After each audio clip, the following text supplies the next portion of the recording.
Hello, friends. Today's episode is brought to you by Versity Blood Centers. On our show, we frequently cover emergencies and tense situations. One of the most important parts of emergency care is donated blood to revive those who are caught in horrible, traumatic circumstances. Blood donation literally saves lives, and we are urging our listeners to go and save lives today. Your blood donation can help trauma victims, surgery patients, premature babies, cancer patients, and many more. Every 2 seconds, someone is in need of blood. By the end of this ad, that will roughly be 20 people. Learn more about Versity's life-saving mission. Find a blood drive or donor center near you and schedule your next appointment at versity.org. That's Versity, VERSITI.org.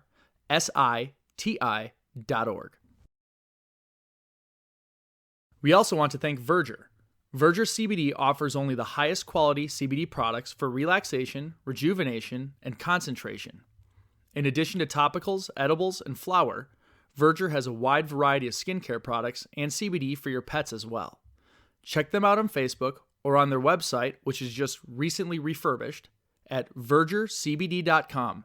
That's Verger, VERDURECBD.com. Also, be sure to take advantage of a special 10% off for our listeners with promo code UNKNOWN10 at checkout.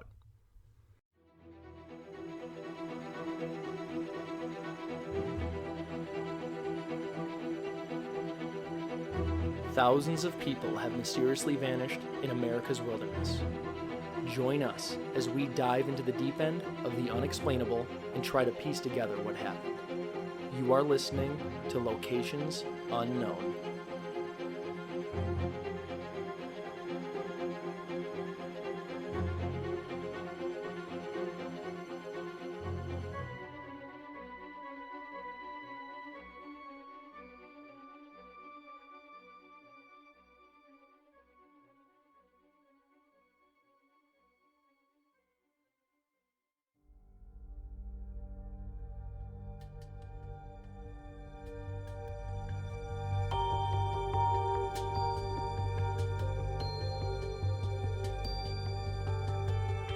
What's up, everybody, and welcome back to another episode of Locations Unknown.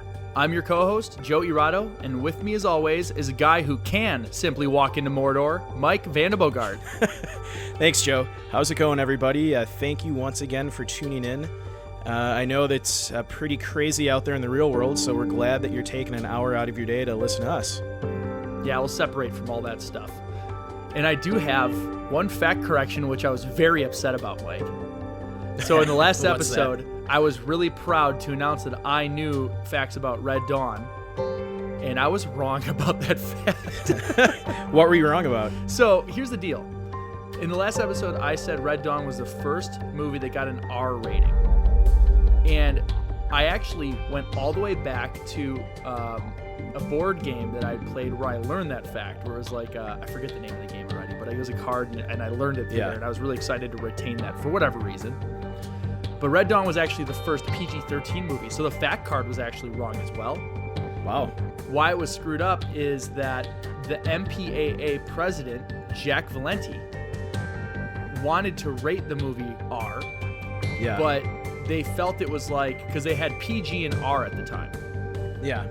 And they didn't have anything in between, and they didn't want it to be rated R so that more people would watch it, but it was a little bit too bloody to be PG, obviously. So they created a PG-13 category, which sat right between PG and R, that strongly cautioned parents that some material might be inappropriate for children younger than 13. Wow. So I turned my misfact into a correction and a new fact. So it was the first PG-13 movie that actually created the category. Well, and, I'm going to mark my calendar. You were actually wrong and admitted it. I feel like I've been wrong and admitted it before, even on this show. Maybe not in person with you. Yeah, well, yeah. See, I felt I owed the listeners that. If I was wrong to you, I would just die being wrong. I feel like we've had many an argument out on the trail where you won't admit being wrong. 100%. Because I'm irritated on the trail and I just want to be right. Yeah, exactly. Yeah, my wife would agree with you. So that is it. Yeah, I don't have any other updates, so... Yeah, no updates from me either. We're just, we're hunkered down, preparing for the pandemic sweeping the country, Yes. so... All right, everybody, let's gear up and get out to explore locations unknown.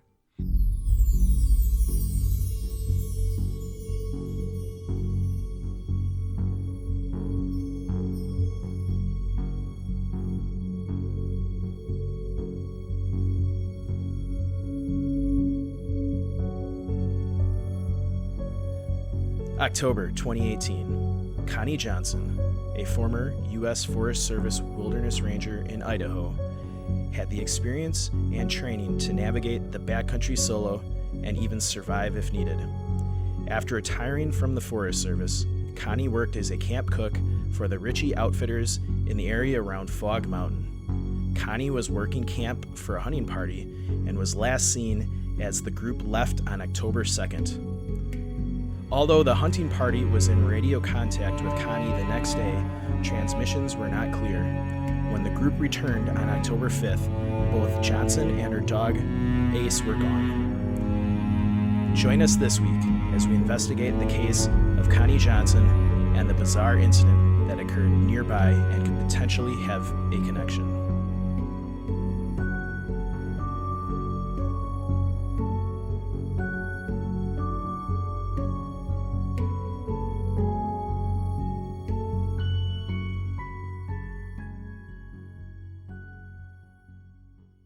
Fog Mountain is located in the Perce Clearwater National Forest area. So, Joe, what I gathered was this is a pretty large part of Idaho.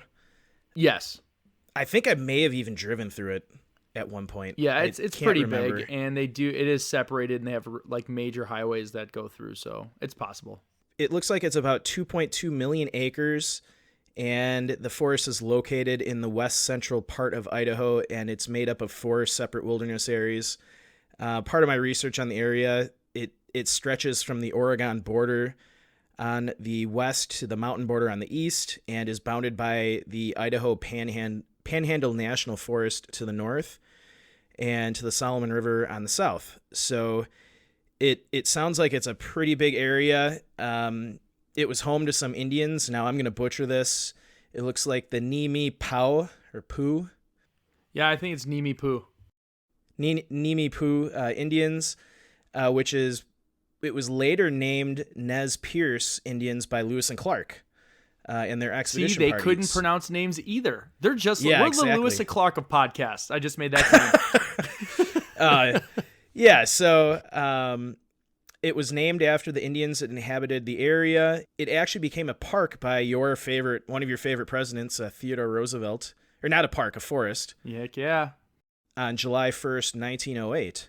So it's a pretty old forest, and it looks like it's vast, a lot of open wilderness, and there's a lot of mountains and wildlife for timber wolves, raccoons, moose, black bear, coyote, cougar, elk. Yeah, it's pretty rugged, and it's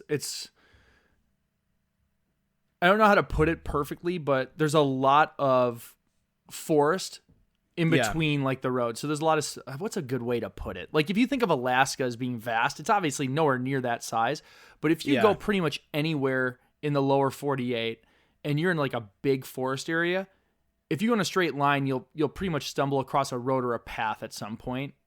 This is like very, very, very big where that might not happen. It's designated as one of the largest primitive areas in the lower 48. So yeah.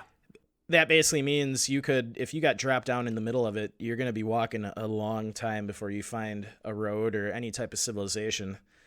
So yeah, 100%. It's just very, very wooded, like real rugged mountains. Yeah, real untouched backcountry. Yeah, so it sounds kind of like a cool area to hike in. Someday, maybe if I'm ever passing through Idaho, I might stop and do a day hike or something. So our list keeps getting bigger, and we're not notching them off. I know. Yeah, my list is up to like 100 spots. But how cool would it be if we retired and we just went back to all of our episodes? You're like, all right, that's our list. Every episode, let's go. I'd be fine with it. Exactly. So, Joe, why don't you give us a character profile of Connie? Yeah, so we'll talk about Connie. Connie Johnson, we'll obviously I'm gonna go through this, but she was awesome as far as a backcountry person goes. She's 76 at the time of her disappearance. She worked as a camp cook for the Richie Outfitters. The business itself is a second-generation outfitter business run by Mike and Dawn Richie, and they offer guided hunting packages in the Selway Bitterroot Wilderness area. Connie had previously worked as a U.S. Forest Service wilderness ranger at Moose Creek Ranger Station. It's safe to say that she's very experienced in backcountry survival, and she can handle herself out there. Oh, 100%. Absolutely. So she's also a member of the Selway Bitterroot Foundation, and she frequently led young people and other groups on tours of the backcountry in her area. Her friend said that she was very well experienced in backcountry and knew how to survive even if something went wrong. So not only was she very experienced outdoors, but specifically in the area that she was working and living in. So this is interesting to point out because a lot of times the people we profile are not experienced at all, and they don't know the area they're hiking in. In this case, we have a woman who worked for the Forest Service as a wilderness ranger. I think it's safe to assume she's probably one of the most experienced people we've profiled on locations unknown so far. Yeah, I would say for a wilderness that rugged. So we had our first episode with Paul. He was a park ranger in a very small park, which is what makes that crazy. So this one would be more of a case of, you could argue maybe it got lost because of the vastness of it, but she knew that area and then furthermore knew how to survive if something bad happened. So yeah, and the difference between the first case we did too is I feel like this forest area is probably not trafficked a lot. Yeah. So there's a lot less people. It's just interesting how a lot of the people we profile are inexperienced, don't know the area, aren't prepared. Connie is the exact opposite of all of that. So I'm going to go, just starting in the timeline. This I told you before we started, this is going to be a little bit of a shorter timeline because there's not a ton of information, but it is very curious. I'll put it that way. And there's a little twist at the end too. That can't wait. That I debated internally if they're related or not. And it was I debated the question if they're related or not, too long to not include in the episode. I'll put it that way. So I'm not going to make a definitive claim whether I think they are or not, but it's worth mentioning. So I'll leave it at that. So Connie was last seen on October 2nd, 2018, when a group of hunters she was the cook for left the camp. So they were out at their quote-unquote base camp on October 2nd, and they're going to go out and do a hunt. And this wilderness is so out there, when they go out to hunt, they're gone a few days and they'll come back. Okay. They left camp. Everything was normal. On October 3rd, so the next day, the hunters did have radio contact with Connie, but they said they were unable to understand what she was saying. So they were getting transmissions in from her, but it was garbled, staticky. They weren't exactly sure what was going on, but it was clearly nothing weird enough that alarmed them, I'll say. So, I mean, they were not changing their agenda at all. In your research for the episode, do we know if that's common in that area to not get good radio reception, or was that unique to this case, or do we just not know? I don't know that. I'm guessing just in my experience with radios, even good ones in rugged terrain, sometimes if you don't have good line of sight or you're in a certain spot, you just don't get reception. I mean, that even happens with GPS. Yes. When I was hiking in the Canyonlands, down in the canyons, my GPS wasn't working, which made it harder to navigate. Yeah, it can be rock formations if there's a lot of iron in the landscape. You know how it can throw off compasses. There's lots of things that can occur that just make your equipment go wonky. The hunters did return to camp on October 5th, and when they returned, Johnson and her dog Ace were both gone. So the search began almost immediately with the hunters on foot, and they searched the area. When they couldn't find her immediately, they actually called in the canines and started doing a canine search right off the bat. Okay. So they contacted the right people.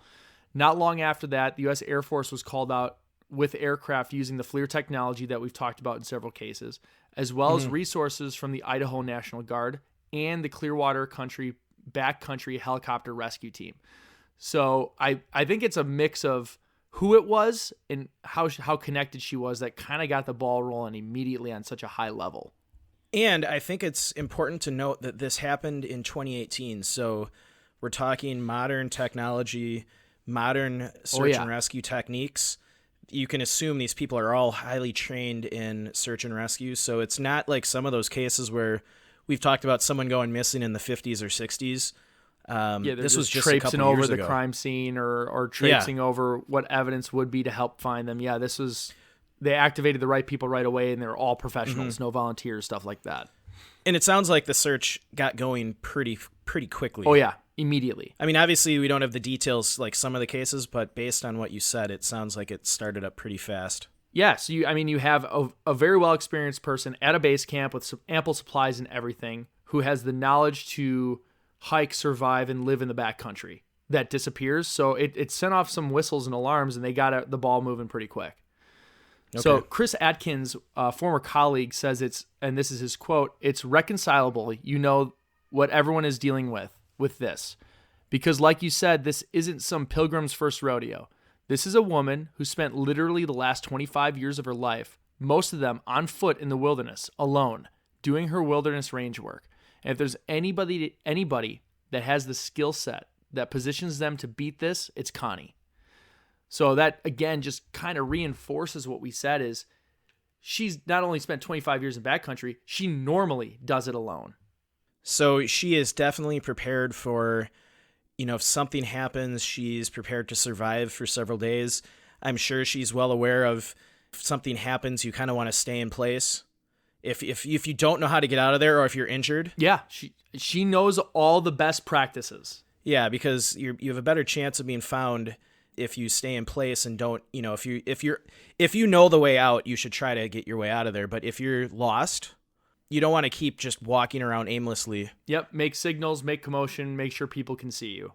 But you don't want to walk around because you could enter a previously searched area, things like that. And that's kind of what they're talking about is if you feel like you're past a point where you're not going to be able to find your way out, you need to, make signals, build a shelter, whatever you need to do. Yeah. So, unfortunately, after several rounds of aircraft search and teams of canines with boots on the ground, nothing was found, and the search was called off on October 16th. So, it went on for well over a week and a half. Yeah.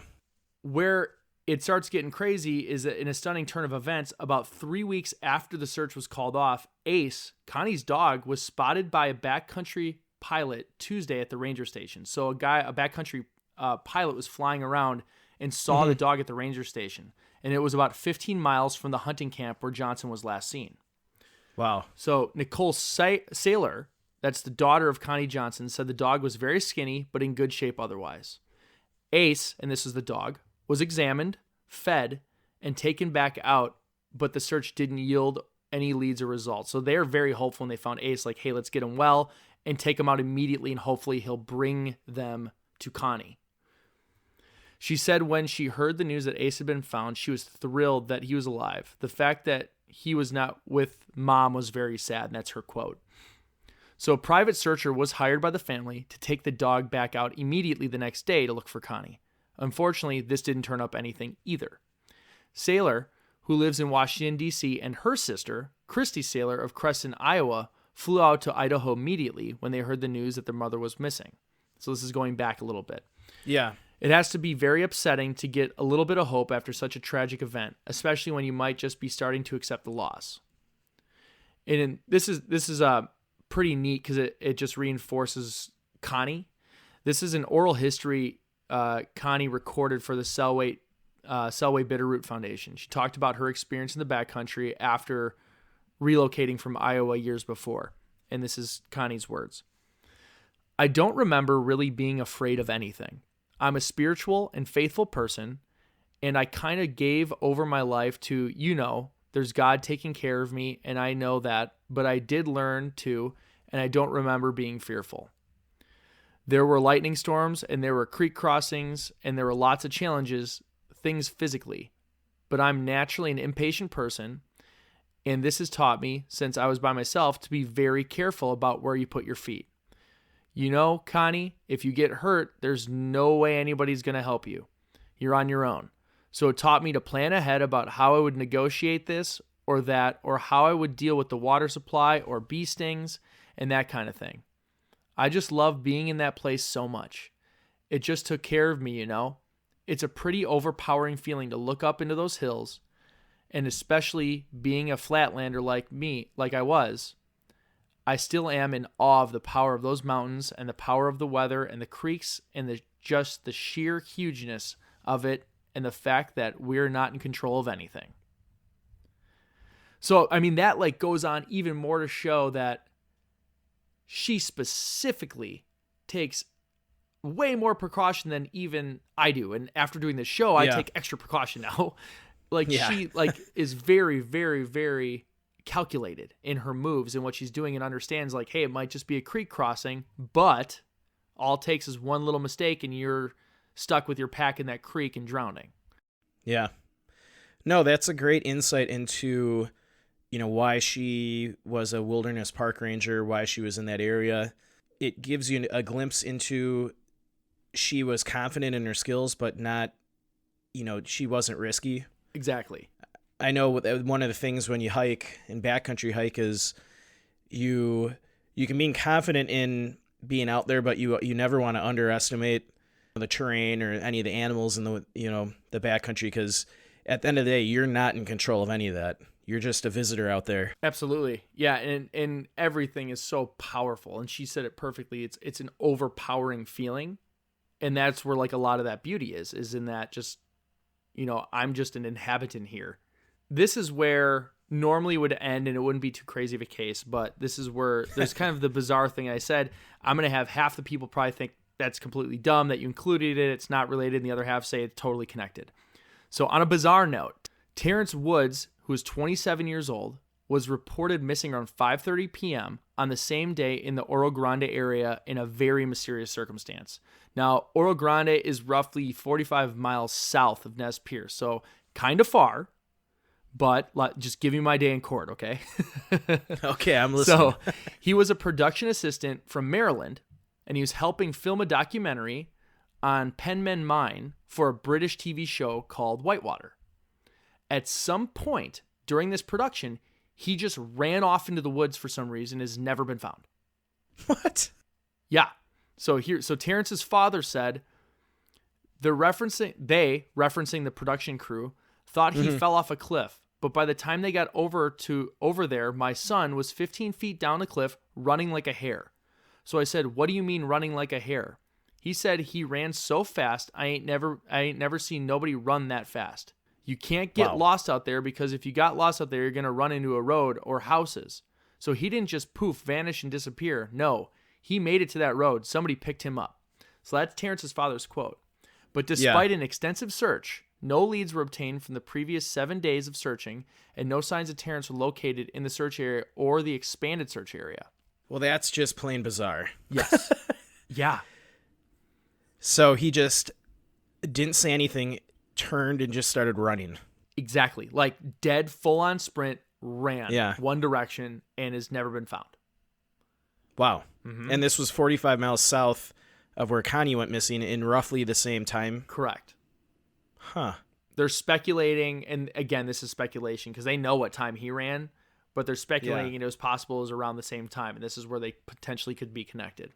So we're going to get into the theories, but before we get into the official theories, I want to talk again about blood donation with Versity. Blood is a vital and precious resource, and people need people. Versity blood centers bring people together through the life-saving gift of blood donation. Versity provides blood to the community hospitals where you live and work. The blood donation process takes about 1 hour, and the blood collection itself only takes about 10 minutes. Make sure your community has enough blood by donating at Versity Blood Centers. Log on to versity.org to learn more and schedule your appointment. That's Versity, VERSITI.org. So on to the official theories. This one is from Connie's daughter. Okay. She said she can only speculate about what happened to her mother, but did not believe her disappearance was intentional. I think that she was enjoying the outdoors, which she loves, and something happened. The weather came up, she fell, I don't know. But I think that she got surprised. Given the temperature, given the lack of time, given the lack of signs of her, and the fact that Ace is not with her, all points to. So I went through and I was reading some comments on the internet. Yeah.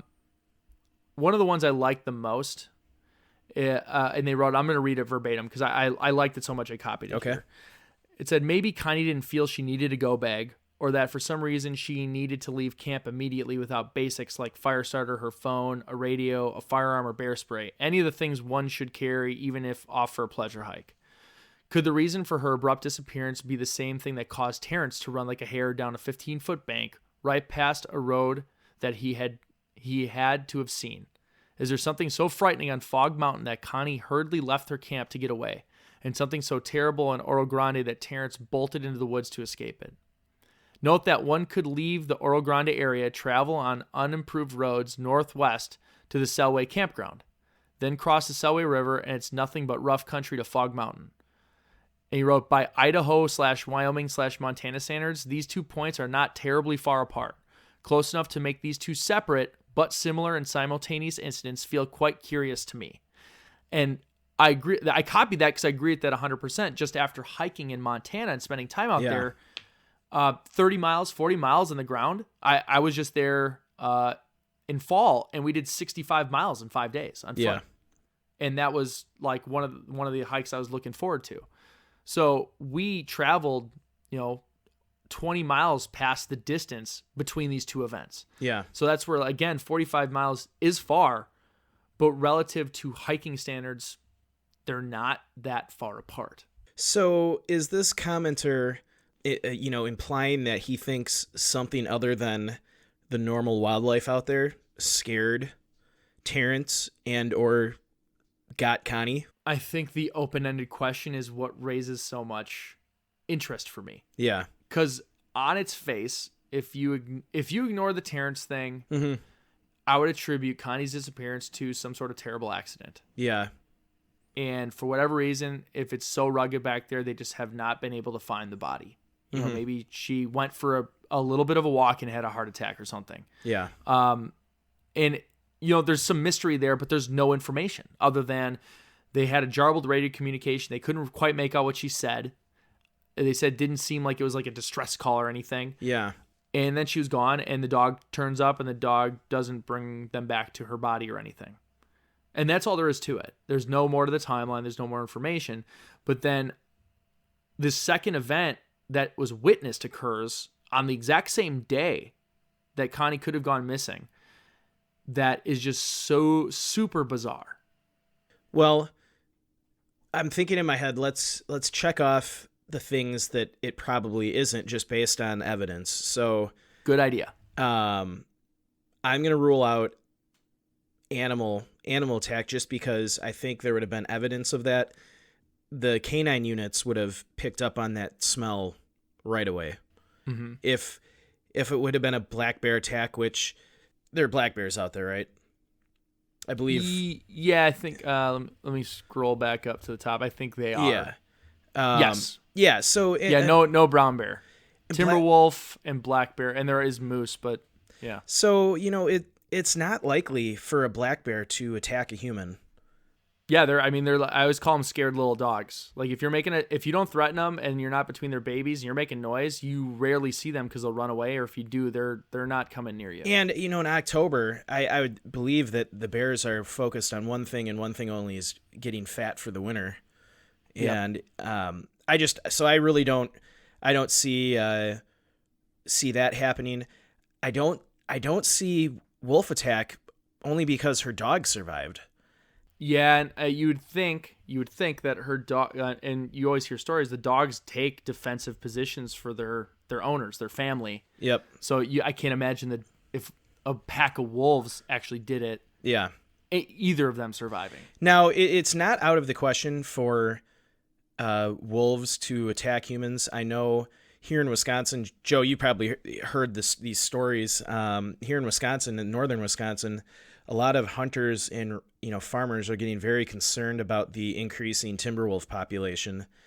It's gotten to the point where a lot of hunters aren't taking their dogs out into the field anymore because they're, especially like pointers that kind of go deeper out into the woods, and they're afraid to take their dogs out there because the wolves have been attacking people's hunting dogs. And there was even one story I heard from my uncle. I have not read this anywhere, but there was a grouse hunter that actually was chased out onto a road by a pack of wolves, and he had to start shooting at him to get him to disperse. So take it for, it might be one of those stories kind of told, the telephone game, but they are becoming a problem here in northern Wisconsin. They've been attacking people's, livestock. So I don't think it would be out of the realm of possibility for, if she's deep in the backcountry by herself, maybe she's injured and a pack of wolves comes upon her. But I just feel like her dog would have, the pack would have got her dog too. And again, I think and there'd be signs of, you would have seen signs of that. So I'm ruling out bear and wolf attack. I'm really ruling out any animal attack, because I think the canine units would pick up on that, because the animals aren't going to hide the evidence. You say that in a lot of episodes, and it's true. It's very, it's bad to say about, but it's just very messy, if you will. And, it's October. Exposure is a big risk out in the mountains in Idaho at this time of year if you're not prepared. But I really can't see a lady like Connie not being prepared for possibly being stuck out there for a night. I mean, she's been working out there for 25 years. She knows what October is like. And they had every amenity needed to survive at base camp. Yeah. I mean, this isn't like rugged backcountry when you do these outfitted trips. I mean, it's pretty cool stuff. It's like glamping. Yeah. Like you're not there to hike. You're there to do a really cool hunt. And like I checked out their website, it looks awesome. I totally would go out with that group and do it. It looks, I mean, the terrain looks great. Their amenities look awesome. Hint, hint, hunting company. What? I said hint, hint, hunting company. Oh yeah. They're probably not going to hear this thing.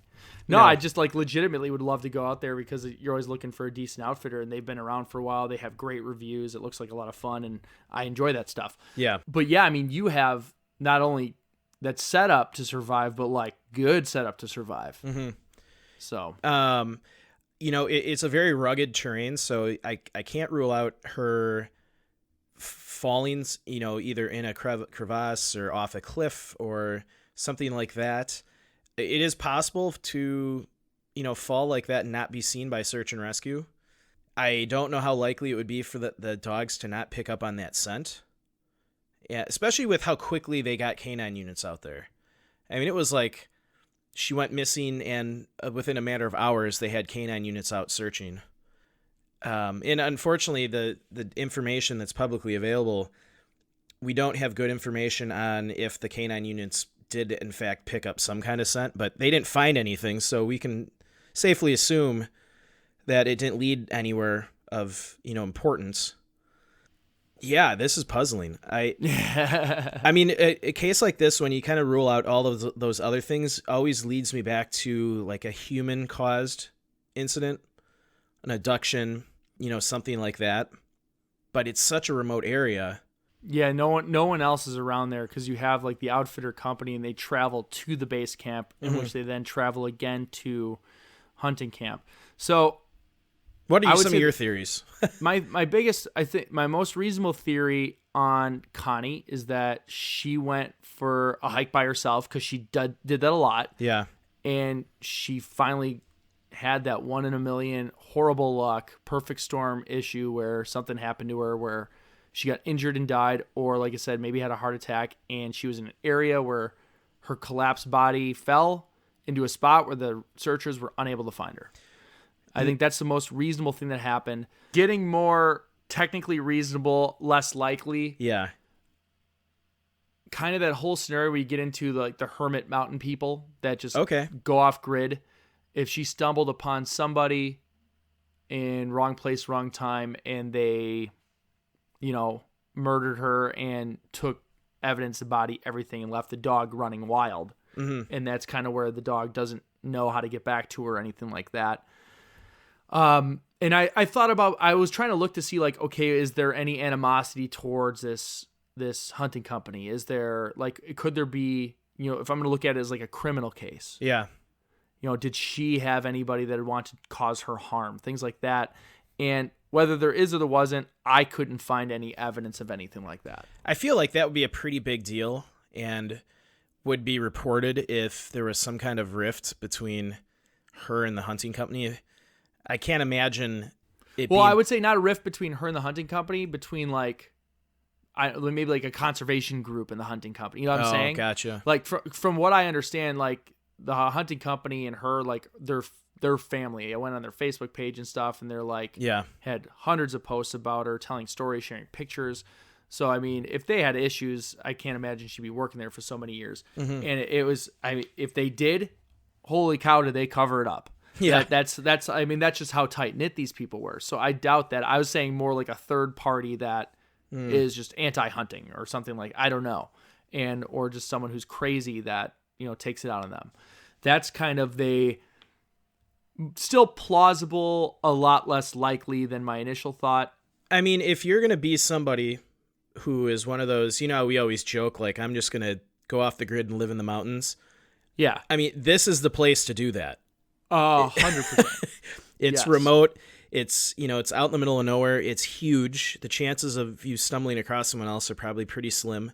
So, I mean, maybe she came across some deranged mountain man that, is living like a hermit for the last 30 years out in the mountains, and who knows? I mean, it's a possibility. It's not likely. So, I have two more. Okay.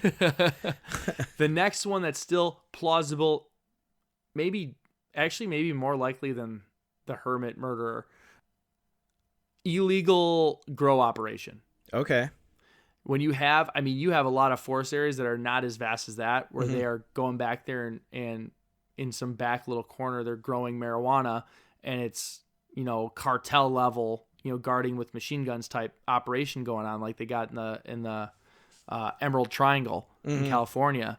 So was she on one of her hikes? She seemed like an exploring, spirit. Yeah. Was she going off in an area that she knew nothing about? Probably taking caution, doing all the things she needed to do to make sure she didn't get lost, but then stumble into some sort of illegal activity or grow operation, and they're not going to let her get away from that. Now, I feel like I'll debunk it immediately, because as soon as there's a search team, like, they would have found, even if they ditched the area and burnt the plants, like, you'd find that, I feel like. Oh, yeah, 100%. That's not going to be something you're going to be able to hide very easily. Yeah, so that's where it's like I kept boggling around back and forth with all the possibilities, and then it was like I always kind of landed back to accident, couldn't find the body, and then it was always scratching the back of my head. I'm like, and then this random kid that just like kind of lost it and ran off like full speed just into nowhere, and now is gone. Yeah.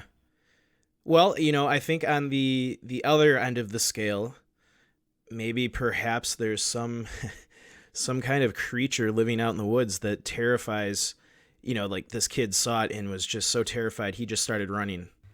Yeah, I have no but like what I was picturing in my head was like, okay, I'm going full paranormal. You have either alien, some sort of technology, or government conspiracy technology where something was emitted and got into the heads or ears of these two people specifically, and Connie did the exact same thing. Like what if at 5:30 at the exact same time, these two just stood upright and went sprinting in a direction, like almost like attracted to something, like a moth to a light. When we did our episode on location or the Alaska Triangle, wasn't there one of the pieces of the episode on something that caused people to kind of lose control of themselves and wander? Yep, wander away from town, like into the tundra and just never return. Yeah, so obviously Joe and I are both, these are fantastical, far out there theories at this point. That's why they're the fun ones to talk about. Yeah. But who knows? It is called Fog Mountain. Maybe it causes your mind to go foggy and you wander out into the woods. Yeah, I don't know. Under your control. I don't know. I wish there was more information on the other disappearance, because that is just bizarre. And there is not a lot. There are some, but like it's all it's all different ways of saying what I told you. Yeah. And that's kind of what stinks about is like, it's like these weird things happen and it just kind of just went into the ether. One thing, maybe with Terrence, now I don't think this would be a likelihood with Connie, but maybe Terrence took some type of psychedelic or something that caused him to go like crazy and just start running. Oh, and like no one in the group's going to admit it type of deal? Yeah, I mean, I have heard stories of people taking, certain types of psychedelics, and it just, it affects every person differently. And sure, it causes... like you're on psilocybin in the woods and you start seeing what you like you said, maybe he saw something. Maybe his brain saw something that wasn't there. Exactly. Yeah. So maybe, I mean, that actually to me seems a lot more likely than anything else. Yeah, because if you're on I would say we don't want to slander it, but if we're thinking real scientific possibility, something that would make you do something that's just create wildly runoff. Yeah. Yeah. And I just think about picking up people that were at risk of ODing when I was in the ambulance, and the stuff they would say and do was like, even though I've seen it a million times, like every new person pick up, they would do or say something. I'm like, I can't believe a human being's doing that or saying that. Yeah. And we have no evidence that Terrence was on drugs. I'm just saying, if you look at what could cause that, what would cause somebody to just turn around and just start running as fast as they can and not stopping. And the first thing in my head I was thinking of was, some type of, psychedelic brain altering drug. And he saw something that freaked him out and he just started running. Okay. So I didn't think about that at all, but I think that's a very real possibility for sure. Yeah. Now, I don't think Connie was on drugs. No. I think or if she was, it was like marijuana, and that wouldn't do that. No, I think like you said, she suffered some maybe medical emergency or she was injured. I just think the forest is too remote for. I always like to go to human caused, but in this case, I'm not seeing it with how remote the forest is. Mm-hmm. Now, I'm sure we may have some listeners message us on Facebook and tell us, hey, you two bozos, this forest is really busy all the time. So that would be great. we may be wrong. I've made it clear to Mike in the beginning of the episode, I will correct myself, no matter how embarrassing it will be. Because if you didn't listen to the last episode, go back and listen to how confident and excited I was that I knew that fact. Yeah. That made your day. It did. I was like, I actually know something about this that's really cool. And then I was like, something made me go verify it after the fact. I was like, son of a gun. Like, I'm like, hopefully I don't get corrected too much before I can come on the show and apologize myself. No one called you out on that. I'm trying to think. We did get some comments about, I think someone said I laugh too much. Like in between. Oh, you? Yeah, and it was like that. It's like a nervous tick. But that's you. You just laugh all the time. That's like what you do. I just did it again. You just did it right now. Yeah. That's just your personality. If you don't like that, too bad. I apologize to the listener who. We're the 142 ranked true crime podcast in the United States. We don't have to do anything we don't want to do. Yeah. So I apologize to that listener for my nagging tick of laughing. But we do appreciate all of the comments and reviews we get from you guys. Joe and I try to make the episode better each episode based on those comments.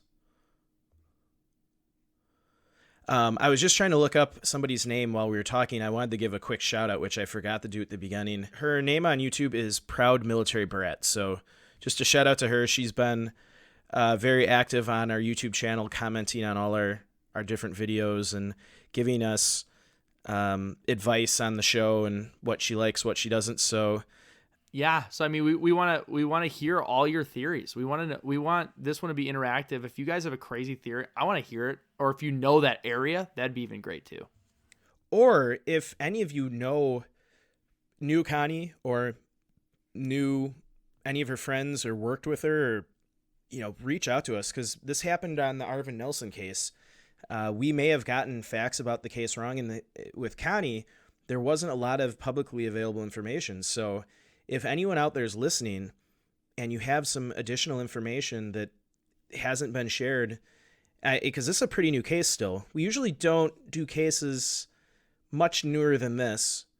Yeah, I would argue I was on the fence of even doing it. It was because of the Terrence part and them kind of being linked together. That's what made it make the cake for me. So, but yeah, if anyone out there listening knows Connie, worked with her, worked in this area, was a part of the search, we'd love to hear from you. And if there's enough information, we'll definitely do a follow-up episode on it, because this is a bizarre one, and they all are bizarre, but someone as experienced as her just disappears off the face of the planet, no explanation. They don't find anything.